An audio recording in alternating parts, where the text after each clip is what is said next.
Good afternoon. Welcome to the second episode of the Bastani Factor. My name is, of course, Aaron Bastani.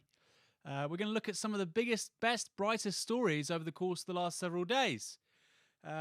I brought the first episode of this to you a couple of weeks back. We said the ambition was to make it fortnightly. That is still the case. We want to make it weekly. Ultimately, here on Navarro Media, we want to show more or less every night, 7, 8 p.m. To help us do that, go to support.navarromedia.com. If you have already subscribed to our channel, which you have because you're watching me right now, hit that like button. The more likes, the happier I'm going to be. And if you're watching this afterwards and you didn't see it in real time and you're not on the live comments, which are great fun, like to engage with that, hit the subscribe button. So 2 stories today, which I thought I had to talk about. One is, I suppose, inevitable. It's November. That means a few certainties. James McLean receives racist abuse for not wearing the poppy. We, of course, have Remembrance Sunday, Halloween. The other story, not British related, but nonetheless incredibly important. It's, of course, the US midterms. Is Donald Trump's America here to stay? We're going to know in the next 24 hours, actually. Was the 2016 result an aberration? Or does it mark the beginnings of a new normal in terms of a kickback, a populist kickback to the status quo? So we'll do that for about half an hour, and then I'll come to you guys in the comments. We'll have a great conversation, as we always do. So let's talk about Remembrance Sunday. I think we're going to begin, and I know Michael did this yesterday, but it's bizarre. If there is a sort of dystopian representation of everything that's wrong with Britain right now, it has to be the @GiantPoppyWatch Twitter account. We're going to start with the man who has literally reconstructed a First World War trench in his front garden. It is, of course, on a housing estate. I'd bet money in the home counties. The only thing that is missing from that picture is chlorine gas. What a fucking muppet. Wowee. That's unbelievable, isn't it? Then after that, we've got, this is a great image. If we can just get this up, Gary, the next one. This is a young woman. I'm not quite sure what the purpose is. Lest we forget by wearing, I'm not going to shame anybody for wearing makeup, but I don't see what that's got to do with remembrance, personally. I mean, maybe that's not woke. Maybe it's woke to say, hey, look, Instagram, makeup tutorial, remembrance. I hope not. Maybe I'm really out of touch. We have, what else? We have the kid with the makeup as well. Here we go. We've got the poppy. Gary, you just put up your favourite ones. We've got here the poppy pizzas, margarita poppy pizzas, lest we forget. Rest in peace, Pepperami. I mean, that's kind of doubly fucked up because these animals have been slaughtered. And actually, sticking with the pizza theme, we've got, if you can get this, Gary, the butcher one. There's actually cuts of meat adorned in poppies. I mean, that's one of the, just put up the next one, Gary. This is crazy. I mean, I didn't label them. I was like, wow, this is crazy. This is fucked up. Laughed my ass off. Does that look normal to you? Does that look normal to you? And what's the flag up there? Is it a poppy flag? And how is that? And people used to talk about British understatement and reserve, a stiff upper lip. I mean, this is hysterical. And I think maybe the last one is the meat one. If we, the second from last one, if we're going to look at this is really grotesque, actually, because people talk about the butchery of war. Here we go. All our meat is, I mean, fuck me. They're covering slices of beef in fucking pop. What the fuck? Look at this. Lest we forget. Something very strange is going on in this country. Something very strange. Now, anyway, we all know about the poppy appeal. It's something of a, it's a bit of a joke for people on the left. Every sort of November this happens. But I actually did a bit of investigating into the people that run the poppy appeal. They're called the Royal British Legion, or the British Legion. They were founded in the early 1920s to basically look after, administer, advance the interests and the rights of First World War veterans. Okay, so far so good. The thing is, there are no more First World War veterans left. They've all died. God bless them. Okay? And so the question is, well, what purpose does the Royal British Legion serve? Because every year, this is a phenomenal number, the poppy appeal generates £50 million in revenues. 50 million. And because of legacies and other revenue streams, the poppy appeal, the Royal British Legion, gets in around £150 million a year. £150 million of income every year goes to these guys. And this is in their latest annual report, 2017 annual report from the Royal British Legion. Their fixed capital assets, that's going to be all their buildings, all the things that are fungible, they could sell, is around £300 million for the Royal British Legion. All this for an organisation explicitly set up to advance the interests of people who are now universally dead. Now, clearly, the Royal British Legion isn't trying to pull a fast one. They say, well, we've changed the times, we've adapted, and they do a number of things now, right? And this is called, when you're trying to understand organisational psychology, this is called bureaucratic drift.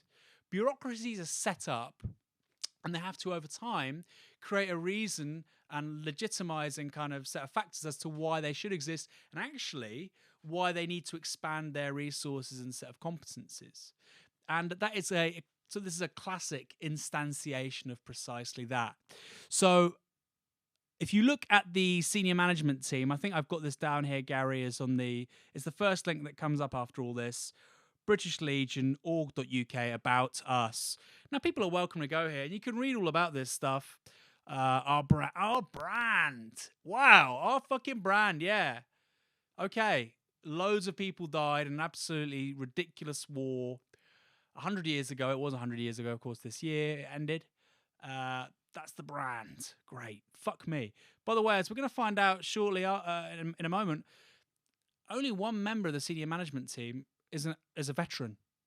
One member is a veteran.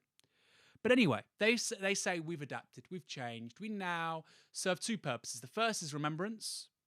And don't we all fucking know it? We've now got margarita pizzas with poppies on them. The second is that we continue to look after the interests of army veterans. Now, you would think, it would be a reasonable assertion, wouldn't it, to think that an organisation explicitly set up to serve the interests of First World War veterans who've all died, which then pivots to saying we now look after the veterans of all wars where Britain's been involved, you would think, given their annual income is £150 million a year, given their fixed assets are around £300 million, that British veterans would be very well looked after, that they would be privileged compared to the rest of society, because you have this very powerful, well-resourced lobbying organisation to help advance their interests. Very professional. Hundreds of millions of pounds every year going through this organisation. You would think that, wouldn't you? But that's not the case, because we know that around 13,000 combat veterans are now homeless. This is a story in The People. Maybe we can get this up. This was in the Mirror recently. 13,000 ex-service personnel, most of whom have PTSD, most of whom are suffering from very significant mental health disorders. 13,000 are homeless. And yet there is an organisation with £150 million a year coming into it, and it's claiming to be doing this wonderful job looking after all these poor people who've suffered from the most egregious consequences of conflict where Britain's been involved. Something doesn't quite add up, does it? Am I being overly sceptical here? I don't think so.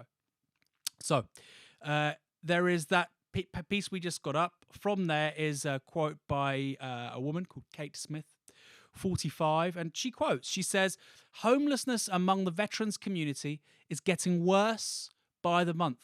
Her words. The youngest we have dealt with is an 18-year-old, and the oldest is 97. And we helped people of every age in between. She said, when I left the army in 1997, I was a single mum. I had nowhere to live and had a child to look after. I felt as though I had somehow failed. I was eventually given help and got my life back together. So, the state is clearly failing these people, despite the fact that Britain is the British establishment rather, is very eager to articulate itself as a martial military culture. It has absolutely zero interest, actually, in the downside of that and the aftercare of the people who lose limbs and their mental well-being as a result of Britain presenting this face to the world, and often actually representing British interests, whether it's invading Iraq to guarantee supplies of global oil, or whether it was after the Second World War around the Arabian Peninsula in Yemen, Oman, Bahrain, Qatar, UAE, Kuwait, Saudi Arabia. Great podcast on precisely this with David Waring and James Butler. I think all the Navarro media content is phenomenal, But that podcast, let me tell you, if you want to listen to a single piece of content and understand the broader historical political dynamics of why Britain has anything to do with these regimes, in fact, why they even exist at all, listen to that podcast on the Vara Media website. It's on our iTunes account. It's on our SoundCloud. Amazing. Amazing. Of course, David Waring's just written a book on this. I hope to be interviewing him soon. But it's a real tour de force about what's going on and why we have these relationships that we do with them. And it's not just about getting hold of oil. It's also, in the case of Saudi Arabia, for instance, maintaining a trade surplus. Saudi Arabia, one of the very few countries we maintain a trade surplus to. And David expertly outlines the relationship that has to neoliberal Britain, where we've gotten rid of our industrial exporting base. And so any countries where we can maintain this kind of export surplus is a real advantage. Amazing podcast. Like I say, please listen to it. But also, I think with the Royal British Legion, the poppy stuff, to go back to this, is I think people, when they buy the poppy, they think, well, we're looking after these people. We don't sort of need to worry about it anymore. I've done my good thing. Yes, there's obviously an element of national performativity. Oh, I'm a Brit, yeah. Like the people that are swearing at James McLean, these animals. There's an element of that. But also many people just do it because everybody else is doing it. And also they think, you know what? I'm happy to help. It's £1, £2, whatever, I'll go do it. Now, I wonder how many people buying a poppy with perfectly good reasons and intentions, I wonder how many people know that there are 13,000 veterans in this country who are homeless. I wonder if they know how significantly more likely you are to be on the streets if you've served in the armed forces. So clearly this model of charitable giving, despite the fact tens, hundreds of millions of pounds are involved, clearly it's not working. And in fact, there is a clear correlation between this worship and idolatry of the poppy, between the commercial and financial success of the Royal British Legion, income of £150 million plus, and the plight of these poor people. And I think a very simple explanation for that is this. The government is effectively outsourcing the care of these people in two key ways. First, there is the guilt element. We don't expect the government to look after people it has fucked up because of our failed wars abroad, because that's now given over to charities. But that's not just an intellectual thing. It's actually happening in real time. So a lot of the services in relation to war veterans are now being administered through charities. There's a thing called Veteran Gateway, which is basically a one-stop shop. If you're a veteran, you need help, you need care. Obviously, it's not fucking working. 13,000 of them are homeless. We've got a quote from a lady there saying it's getting worse every week. That's administered by the Royal British Legion, other charities, and it's a classic example of third sector organisations, charities, moving into what's called the service provision, client and service provision around the third sector. The government's outsourcing what it should be doing for these veterans. That gateway should be run by the MOD, it should be properly resourced, and its mandate should be to ensure there's not a single homeless veteran. That's not happening because the government's not putting the money behind it. And to cover that, to conceal it, it creates this fetish around the poppy, which is letting these poor people down. Because while you've got people gallivanting with fucking poppies on their pizzas, which they buy at Tesco, highly likely the person outside begging was fighting in Afghanistan or in Northern Ireland or in Cyprus or in the Falklands or in Iraq. So something's not quite working here. And that's why I think the Royal British Legion should be shut down. I think at the very least, there should be a sustained examination into what's happening with these £150 million a year it brings in. 24 people in the organisation, this is all online, it's actually remarkably easy to find. I'm going to write this up in a piece for Novara Media. 24 members of staff at the Royal British Legion earn more than £60,000 a year. 24. Now, £60,000 isn't a huge amount of money, I get that. There may be people there that are adding real value or whatever, you know, and the return on investment, the ROI on their salary is very high. Fine. But it's absolutely disgraceful and unacceptable that an organisation with that kind of money is falling so short that 13,000 people are homeless, many of whom have PTSD, and there are 24 people earning more than 60 grand a year off the back of it, and the vast majority of them which haven't been in the army. To me, that looks quite parasitical. And I'm not a person to big up the army, go, oh, lovely lads. That's just how it seems to me. And the left argument against the poppy appeal in the Royal British Legion, yes, it should be a critique of militarism, but it should also be a critique of the charity industry in this country, how third sector organizations work, how they recuperate often people's very noble sentiments and actually do very little to solve the problem. We always say on the left, I think the left's got a very good position on this stuff. Charity doesn't work. Charity does not work. And this is a perfect example of that, and it's something the left should openly say. I'd love to hear your thoughts on that.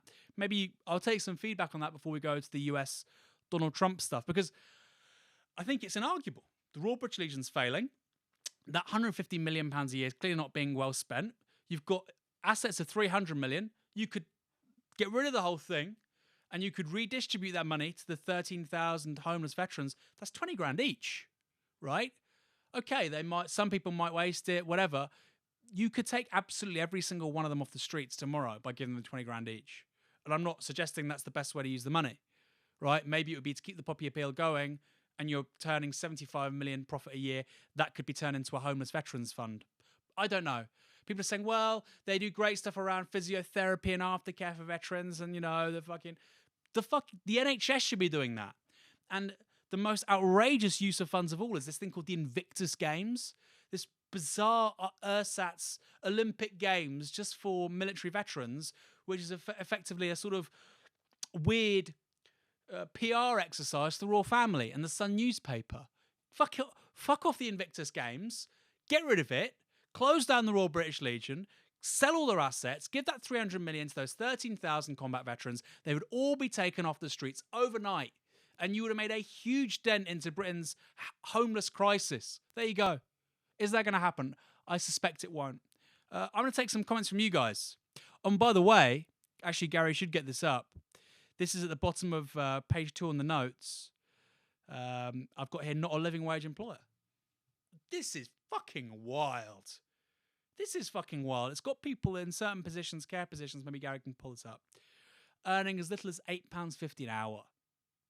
You have people earning upwards of 60k. I think a few people are touching 80, 90k in that organisation, mostly not ex-military. Their potential clients are homeless, and the people that are working the care of those people, actually adding the value, are paid poverty pay. This organisation, the Royal British Legion, embodies everything that is wrong with Britain right now. Really. Wowee. Unbelievable. Let's take some comments. Let me know what you think. What do you think of what's going on in Poland? Poland's good. Hey, we've got a few. That's good. We've got good numbers watching. But let's get some more people. Tweet this, share it on Facebook, message somebody. You know how it works. Let's take this as big an audience as possible. Question time. That's right. Bastani's raging. Yes, that's right. Great quote here. This is from, of course, Clement Attlee. Charity is an insult to the poor. No, that's not Clement Attlee's Miles Lawrence, sorry. Charity is a cold, grey, loveless thing. Clement Attlee. Certainly not a revolutionary socialist.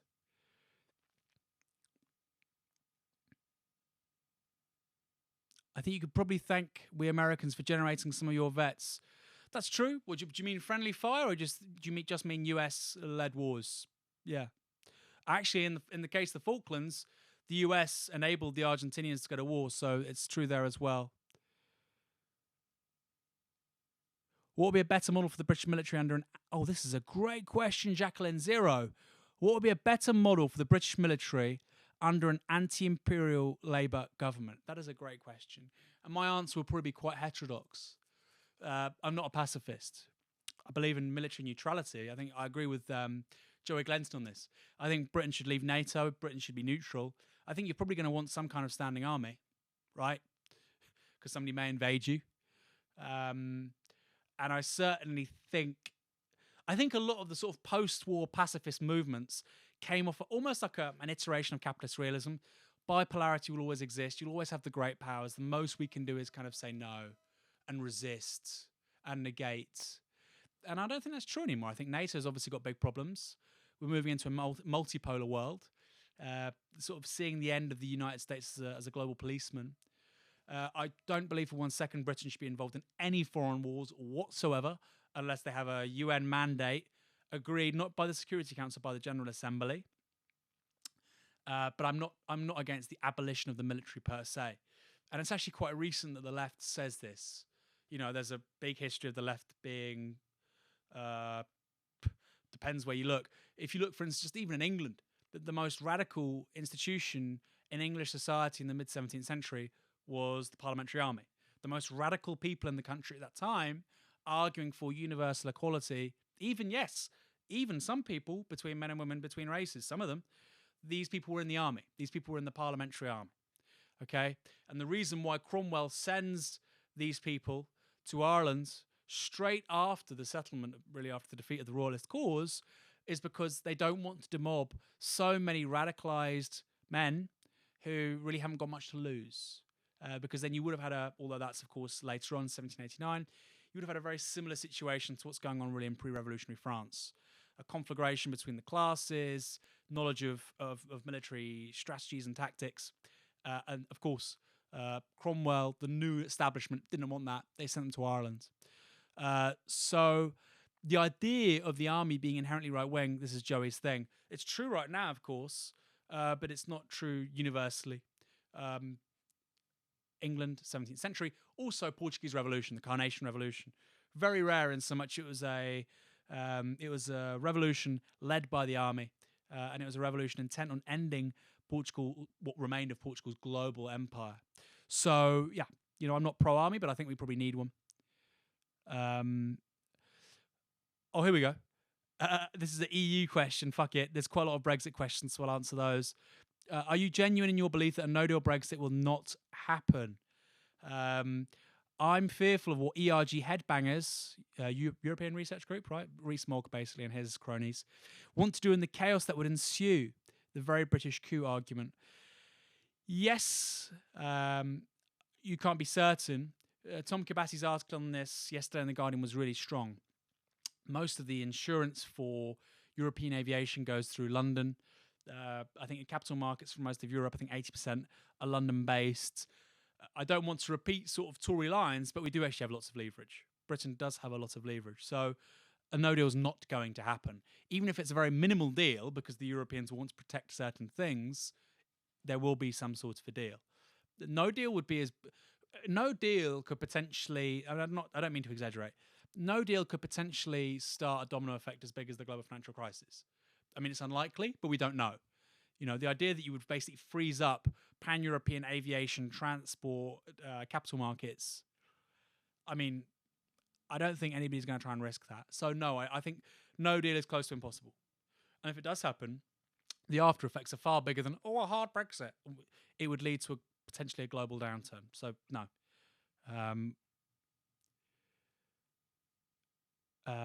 Is UBI a safety net or a sinking ship? It's a sinking ship. An effective UBI is too expensive. An affordable UBI is ineffective. So I'm against the UBI. I don't think it works. If you look at some of the modelling out on this, Compass released a very good document a few years ago. A minimal UBI, which I think when I say minimal, it was like a couple $100 billion, barely made a dent into child poverty, barely made a dent into pensioner poverty, like a couple of percentage points for a couple of $100 billion. Now, if you think of a couple of $100 billion, I know people make the structural argument, well, we're detaching work from wages, all this stuff. Fine. But a couple of $100 billion? I mean, you could provide universal housing, great zero carbon housing. You could completely transition the economy away from hydrocarbons, scrap tuition fees. You can go to university multiple times in your life. You could effectively create some kind of job guarantee where absolutely everybody in the minimum wage of 26 grand, everybody who's working 30 hours a week, and you'd have a 30-hour week, earns the median wage, 26 grand. 26 grand doesn't sound like much, but when you think housing and all these other things are publicly owned, it's a lot. So no, I just think you compare that on the one side to UBI as an intervention, which would cost probably more, if anything, and it has such minimal effects. I don't see the political argument for UBI. So no, I'm really not sold on UBI.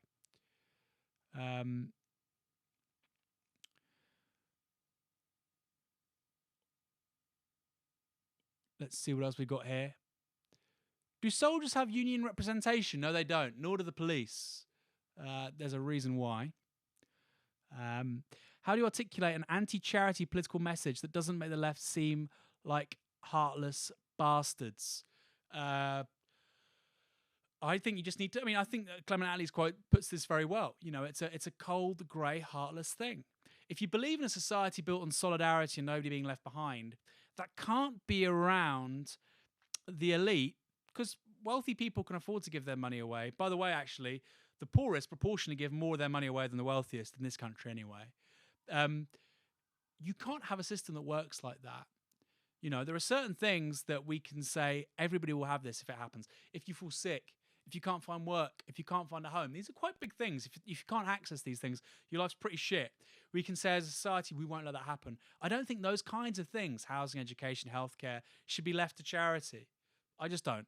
So I think it's a very rational, sensible argument, rational rather. Chris Williamson puts this well. He calls it common sense socialism. That's it. Stuff that people really need shouldn't be left down to chance. It should be built into the system.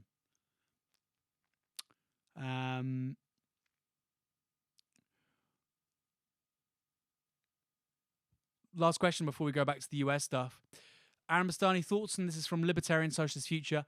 Thoughts on a government job guarantee for all unemployed, have them work towards combating climate change. I agree. I think the idea of a work guarantee was kind of seen as proto-fascist by some people a few years ago. We're not talking about, workfare. If you can't work, you can't work.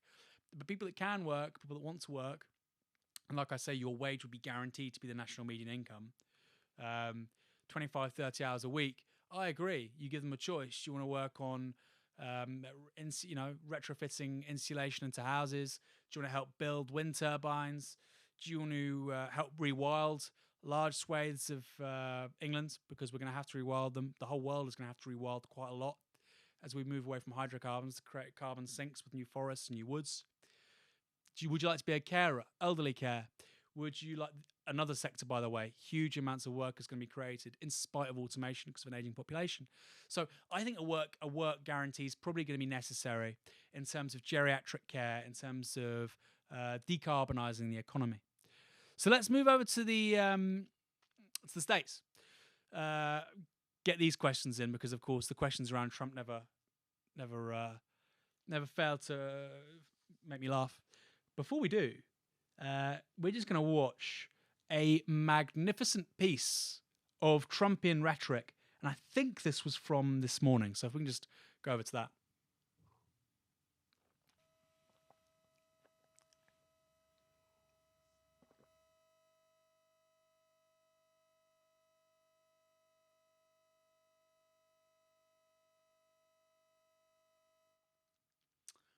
Give me a shout, Gary. By the way, one sub equals one Gary heart. Gary's got a bit of a thing going on, like a cult, right? The cult of Gary. Gary's on it. This was, I think, probably the best example of Trump nonsense, which it's hard because the guy's literally made a career of chatting shit. Let me know, Gary, when that's up. We can cut back to it. Anyway, we've got today the midterms. What are the midterms? We're 2 years into the presidency of Donald Trump. And what happens in the US is you have these things called the midterms, which is right in the middle of a presidency. So Barack Obama, elected in 2008, midterms 2010, re-elected in 2012, his midterms 2014. These are Trump's first midterms. And often what happens is a kickback against what happened in the previous presidential race. So for Barack Obama's midterms, both times, the Democrats took a big hit in the US Senate and in the US House of Representatives. Now, this is called in the US Congress, and it plays a very similar role to what we have over here. Not very similar, a similar-ish role to the House of Commons and the House of Lords. Okay, we're going to cut to this video because it's great, and then we'll come back to the wonky stuff. Now, they talk about the elites. The elites. Well, I know all the elites. They're not very smart in many cases. They have a lot of hatred in their heart. I don't know about you, but many of you went to better schools than they did. We did better in the schools than they did. We have better houses, homes, boats. We do better than they do. We work harder than they do. We make more money than they do. Why are they called the elites? But let's let them be called the elites because we are the super elites. We are the super elites.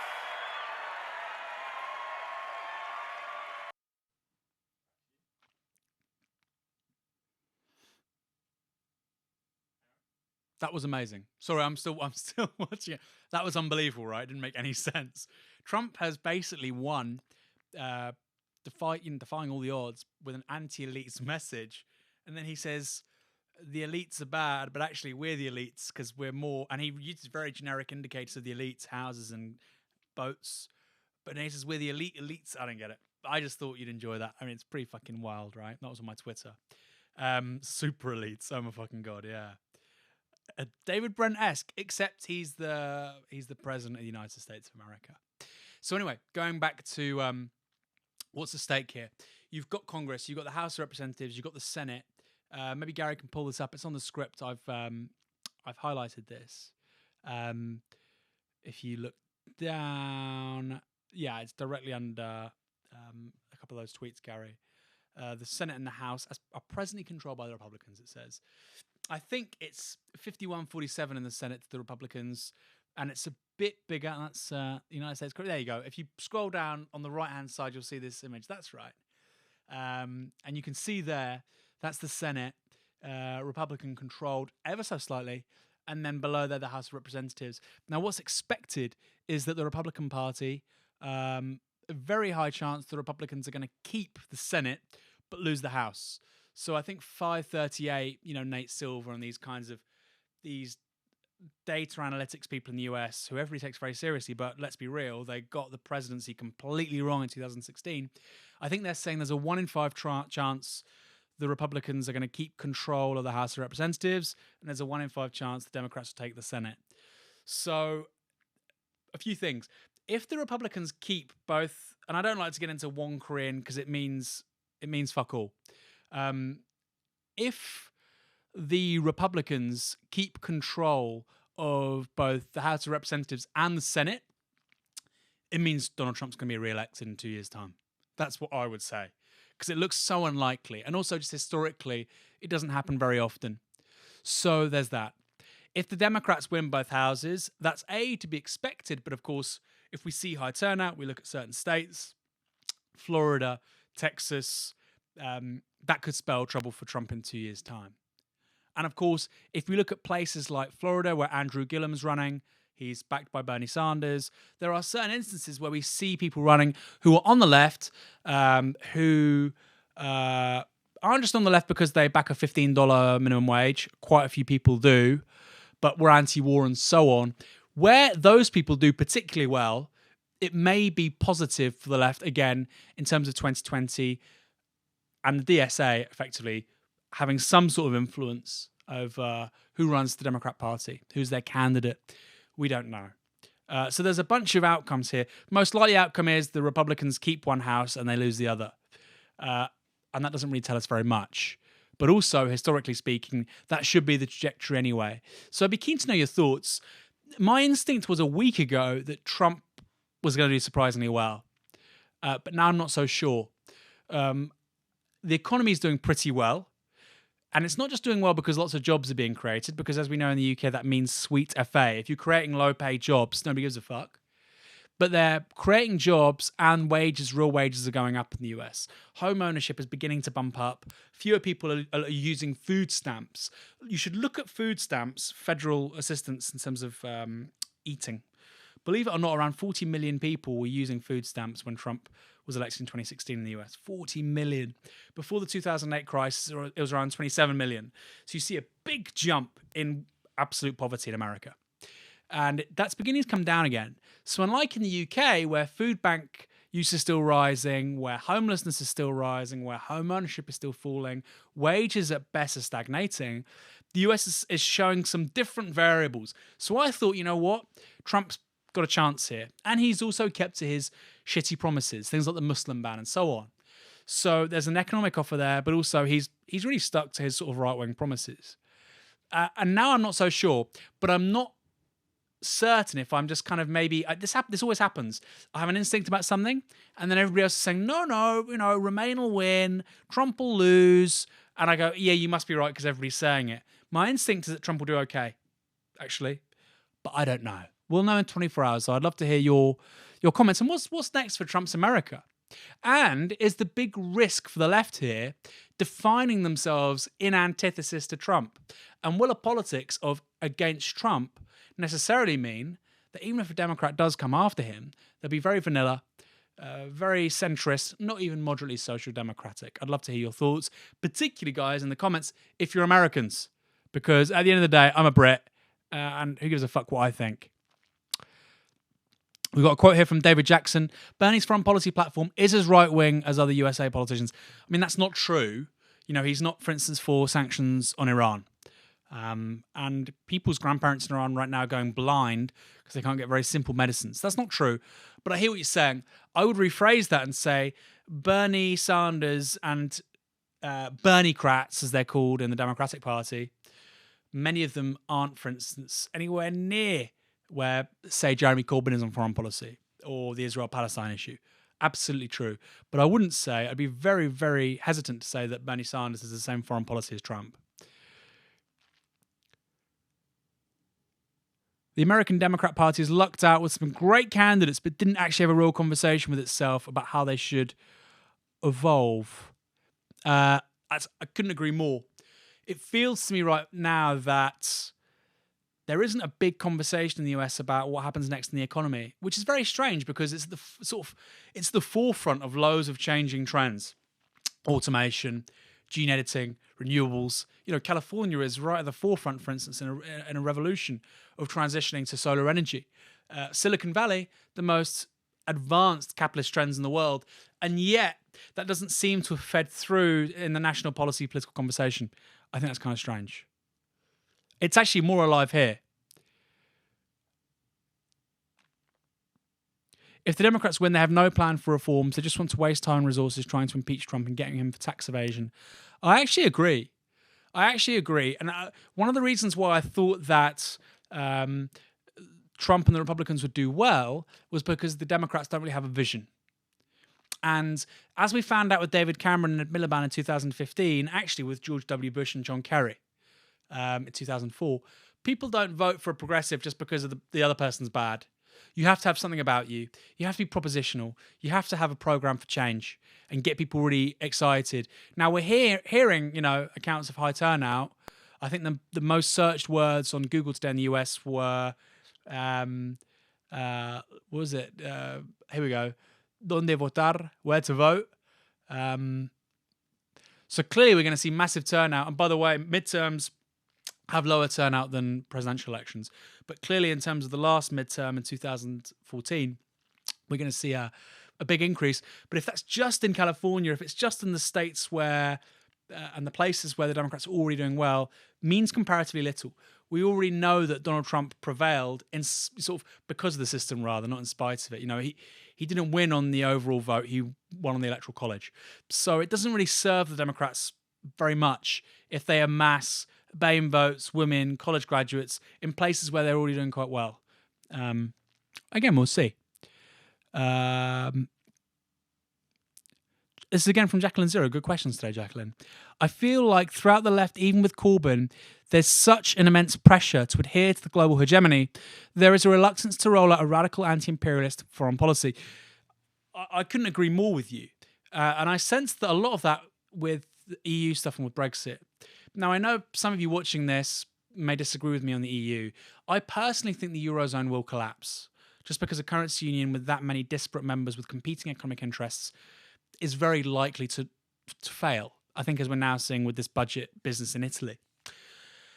And the EU might not work out, okay? And the question is, I think the EU probably will work out. I think the Eurozone will fail. That's my hedge. But when I said these things in the campaign around leaving the EU, people said, well, how can you say that? And the point is, if the left doesn't have these conversations, and actually I used to get a real abuse from people about this stuff. If the left doesn't have these conversations and that stuff comes to pass, we'll be outside and it'll be pissing down with rain and we'll be stark bollock naked, right? And the far right will be all wrapped up with an umbrella because they've had all the plans, all the conversations, they've taken all the possibilities into account. The left needs to have an account of fundamentally a global order in breakdown. I don't know how quickly that's happening, but it's happening. It's happening politically, militarily, geopolitically, and it's happening most importantly of all, economically. You saw that in 2008, straight after the crisis. The G7, The 7 most powerful economies in the world couldn't solve that crisis. So we see the beginnings of what was called the G20, the 20 most powerful economies in the world. That's not to say America's not still incredibly vital. It is. China and America and the UK, between them and the European Central Bank, stemmed the crisis of 2008. But fundamentally, power has changed so significantly that I think some of the sort of default responses of the left just aren't good enough. Open borders, let everyone in. Great. I'm down. But that's not going to work in a world where, for instance, you may see the breakdown of the Eurozone and you may see millions of Greek immigrants come to the UK. Well, why not? Well, do you really want to advantage Greeks over, say, Syrians who've suffered from war or Iraqis or Afghans who've suffered from war? Personally, I don't want to structurally advantage them. That's my view. We can disagree over that. But I think some of the sacred cows about this on the left don't really take into account that the moment we're in is very similar to the 1930s. Lots of stuff that we're banking on staying the same isn't going to stay the same. So I agree with you. That thread on foreign policy, on sort of the global institutions, Jacqueline, very much, I think probably more so in the US, but here too, even Jeremy Corbyn, even John McDonnell, I love these guys. I think often they don't actually think much is going to change globally. I don't know. I know they say that in their speeches. To the contrary, Paul Mason is saying, we should do this, this, this, and this. Now, you may disagree with his prescriptions, but he's modelling and presuming a lot is going to change. A lot of exogenous factors are going to sort of infringe what people would otherwise like to do. And I don't think enough of the left does that. That's why I admire the guy. Your critique of charities is spot on. They're much less efficient and accountable, have highly hierarchical pay structures, move the cost of social spending to the poorest, and just made to feel good. Good, the lazy anarchists. Couldn't agree with you more. Very good. Favourite radical left-wing comedians? Are there any? Very good question. If you can respond to that in the comments. Brexit is a Tory establishment con. I don't know what that means. Say, for instance, if you're Scotland, if we have a hard Brexit and Scotland needs, and Scots say we now want to leave the UK because we want to stay in the EU. Scots are then asked the question, and Nicola Sturgeon, to be fair to her, in this growth report thing, says we'll keep pound sterling, we'll stay in a sterling currency zone whilst being in the EU. Even Nicola Sturgeon, who'd be willing to break with the UK to rejoin the EU, doesn't want to join the euro. That tells you there are profound contradictions at the heart of the European project. So the idea that Brexit, or these tensions, are purely from the right is mistaken, I would submit. Frankie Boyle and Stuart Lee spring to mind, both left. Yeah, they are left-wing, but are they? Are they left-wing? I don't know. How politically committed are they? There's a great sort of analysis of cynicism and cool in capitalist realism by Mark Fisher. And he says that the idea of cool and of cynicism and of irony, it's called like an ethical distanciation. So you can, it's kind of Richard Spencer's a great example of this. Oh, these people are Sieg Heiling, but they're not really Nazis. It's ironic. So it's about, you look like a Nazi, you sound like a Nazi, you're saying the same things as a Nazi, but you're not a Nazi because it's ironic. And I wonder the extent, actually I'm not saying, I know they're obviously progressives, but I wonder how deep their political commitments go. I think with Frankie Boyle and with Stuart Lee, actually they do go quite deep, but I don't know. I saw Frankie Boyle, for instance, attack Jeremy Corbyn over the IHRA stuff. And that made me question really who he is, if I'm honest. So I don't know. Stuart Lee seems like a great guy, very funny. But I don't know. My favourite comedians, the funniest people, let me think. I loved Eddie Murphy's early stuff. And I think comedy can be political without being, explicitly ideological. I think probably the best comedy is, right?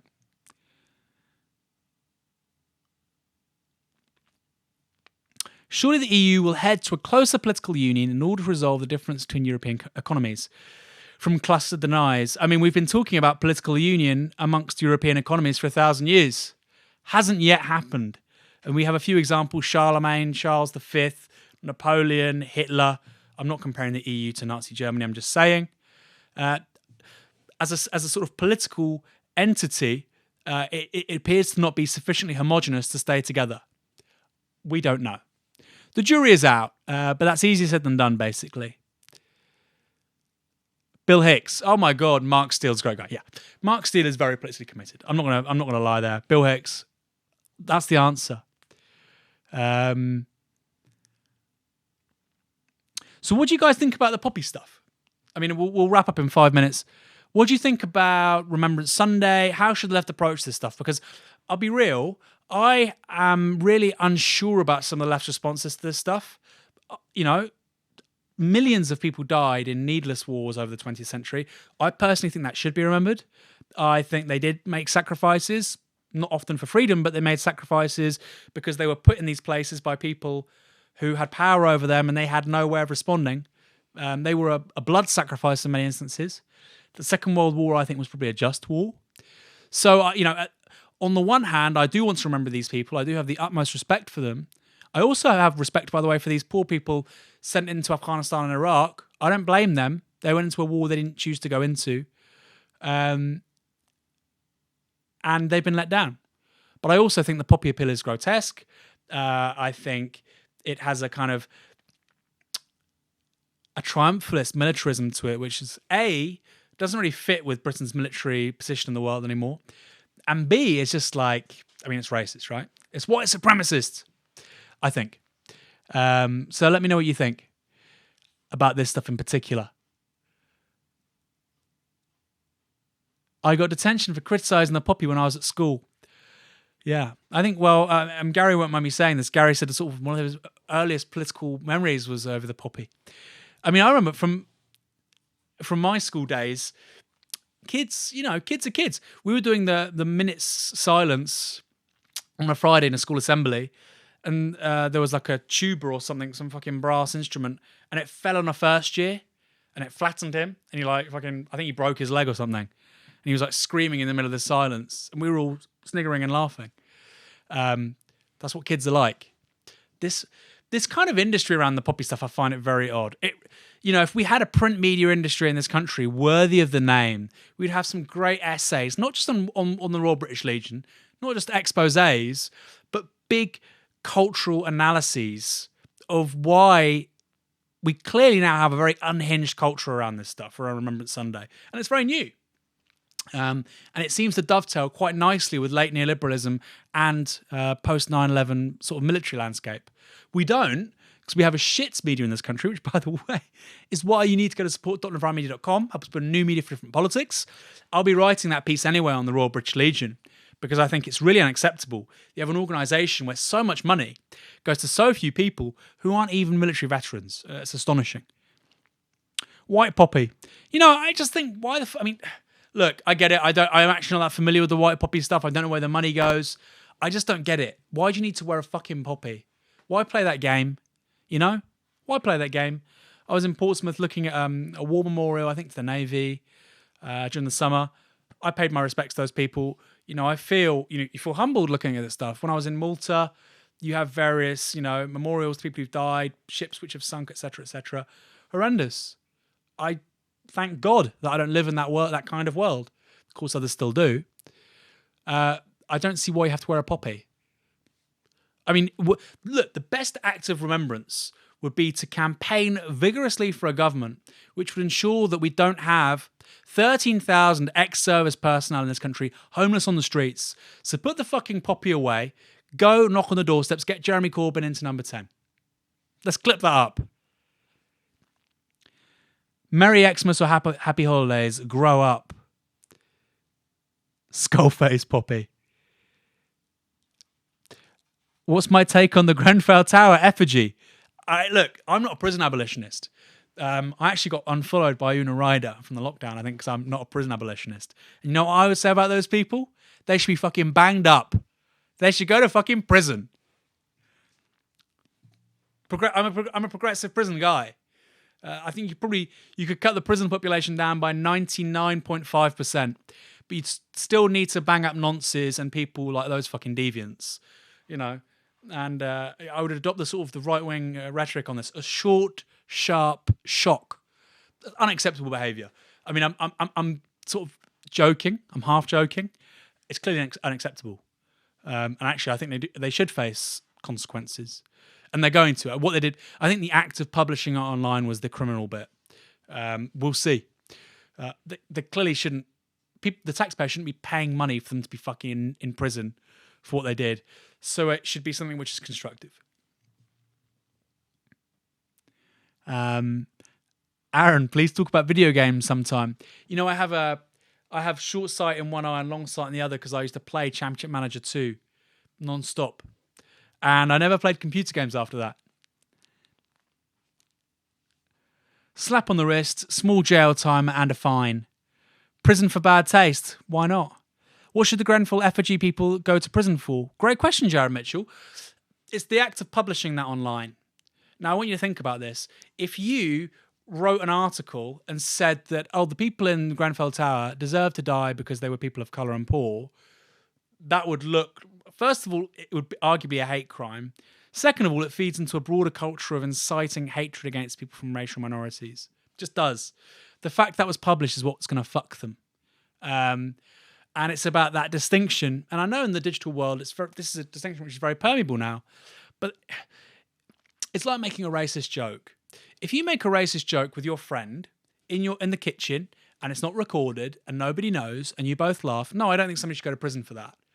But if you go into an explicitly public space and you say something absolutely horrendous about people of colour, I think that's categorically a political act. And they're two different things. Now, I think the first person is still a piece of shit, but ultimately you can't have a state so large and so wide-ranging in scope to enforce the law in such sort of microscopic examples. But I think the fact they published it, the fact they made it public, is why they should face very, very, very heavy consequences. Lol at nonces, haha. Well, I think they should be banged up. Any chance of getting some guests on the show? Dickie Hands, my guy. That's what we're going to do. I want to get on David Wearing. We're going to talk about Saudi stuff. We're going to get on Costa Slapovitsas. I want to pepper this up. So basically, once a month, it'll be me like this. Maybe twice a month, if Gary let me. Or maybe just once a month. I think twice a month, because we want to do more interviews as well with a guest. A bit like Tiski. We'll see. It's a work in progress. This is the great thing with Navarra Media.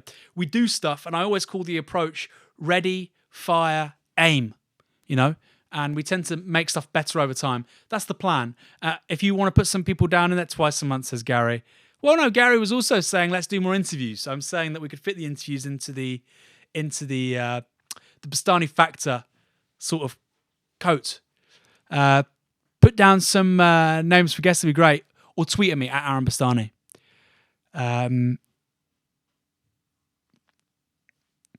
Nancy Pelosi says that if the Democrats win back the House, their number one priority is to investigate Donald Trump. I agree. That can't be the shtick, because we see that with Silvio Berlusconi in Italy. If the left is obsessed with getting rid of this right-wing guy, when you finally have power, you don't know what the fuck to do about it. And the biggest single reason why the left has died in Italy, the reason why you've got the five-star movement in coalition with La Liga, and the left is nowhere, the single biggest reason is that the left was invested in the politics of getting rid of Berlusconi rather than being for something else. So I think that's just destined to fail, whatever happens at the next presidential election. One more question, and then we'll go. Interview Mike Gapes. Do you think he'd like that? I mean, I might as well interview a joint of ham. Gary is the man behind the curtain. He holds the real power. Come on, guys. I'll take one more good question. Chucker won't come on. Chucker will not come on. Aaron Banks. Aaron Banks would probably do it. Would he? He's so megalomaniacal. I think the guy's like a complete fantasist, actually. We'll see. The thing, I'll finish on this. The thing about him being on these Sunday programs and Mar and BBC Question Time, my reaction was this is unprofessional for the BBC to do it. But I think I was just stunned, because any lawyer worth their salt would say, please do not say anything. Just don't. Because anything you do say could be used against you in a court of law. And the worst worry of all is that you self-incriminate needlessly. If you're ever arrested by the police and you have an interview and they say, we'll let you off, yada, yada, yada, whatever it is, The last thing they want you to do is say no comment for the whole interview. That's the last thing they want to do, because the low-hanging fruit for them is for somebody to self-incriminate, which is precisely what Aaron Banks is now doing. So on the one hand, it's good that he's doing this, but on the other, it's fucking weird. And I think, it must be because he just loves the limelight and the media attention so much. He's even maybe willing to go to prison for it. I don't know. On that note, guilty. On that note, I will see you in 2 weeks' time. I'm not, like I say, more guests and so on and so forth. We want to take this weekly. My God, I would take this nightly. Gary and I could live in a bunk bed. We could have a 24/7 webcam going live. And wouldn't that be great? You can make it happen by going to support.remedia.com, helping us build a new media for different politics. You've been wonderful. My name's Aaron Bastani. Check out Novara FM, our brilliant podcast with James Butler on Friday. That'll be on the website, broadcast at 1 p.m. on Resonance 104.4 FM. I'll see you soon. Bye-bye.